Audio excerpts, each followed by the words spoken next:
I started this business with $2,000.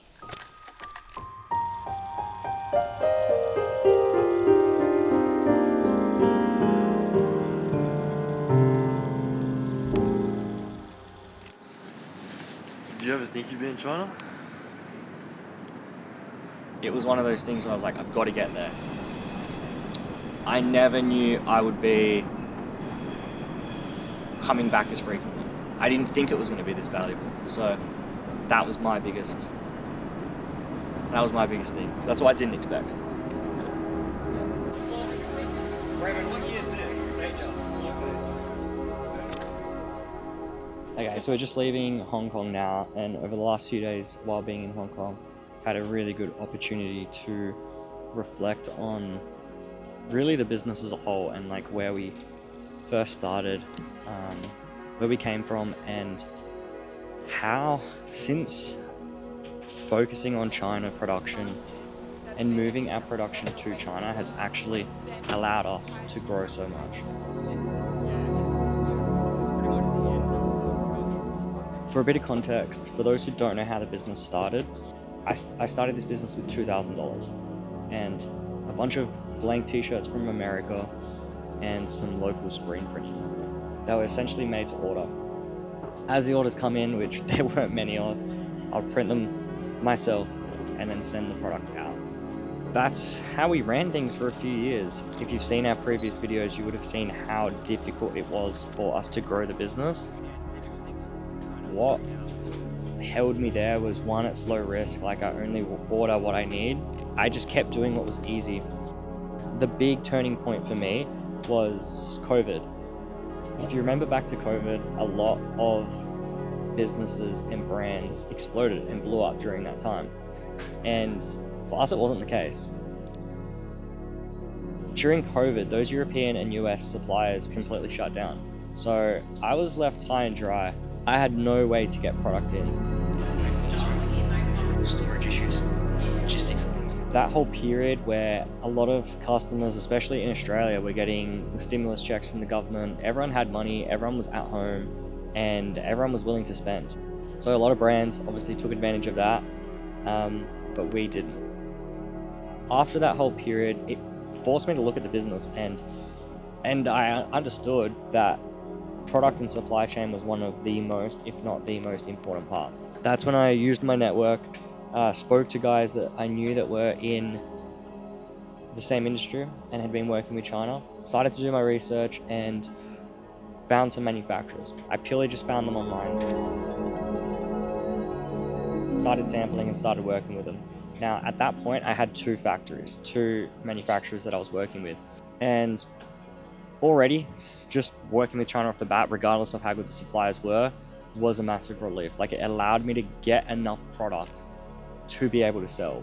Prior to that, you're trying to sell stuff that you didn't even have, and it's just a bit of a backward system. So advice to the young guys that are starting and wanting to do the whole America, Europe, buying wholesale blanks because it's low risk, like, do it in the early days to prove your concept.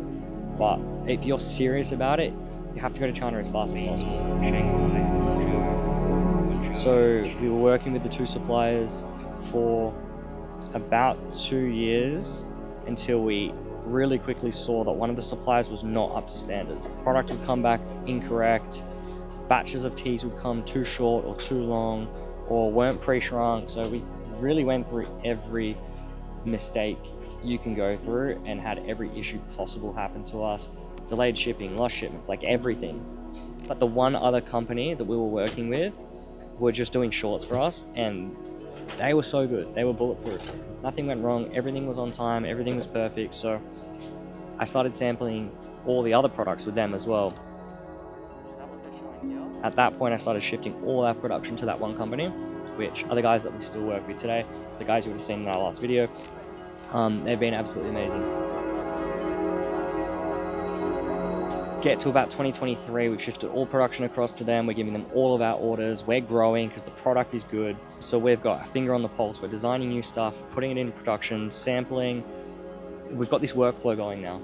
And at that point is when the whole COVID thing kind of ended, borders opened, and that's when we did the first China trip. You look back to that point, we were spending 300, well, up until that point, about 300,000 with them in total in US dollars. And then now it's like over $1 million US in a year. And next year it will double and it will just keep growing. Prior to that, it was nothing. Like, the business was held back by supply chains. That's the biggest takeaway from this video, like reflecting on the business until this point. You can look back to one of my previous videos. It's the first video of the year where I kind of set goals. At the end of that video, I give a bit of context as to how long it took to get to 7 figures in business, and it took about 6 years for us. And you can clearly see the moment that we got supply chain sorted, we got good product. China allowed us to design and put our designs into sampling, pick the good samples, put them into production, market the product, and like that's how we started to snowball the business. If you saw, like, we started with $2,000. The first year was only a few thousand in sales, and it was very, very slow growth. Like, the first 3 years were extremely difficult. And I think that is why I'm probably a good role model for the young guys starting here. The guys that don't have a lot of money, don't have resources or contacts in the industry, they don't have a following, they don't have anything special. They're just a normal person. And that's me. Like, realistically, that is me. I've got nothing special, nothing really in my favor. I just threw myself in the deep end, committed to the game, learnt a lot along the way, and just never gave up.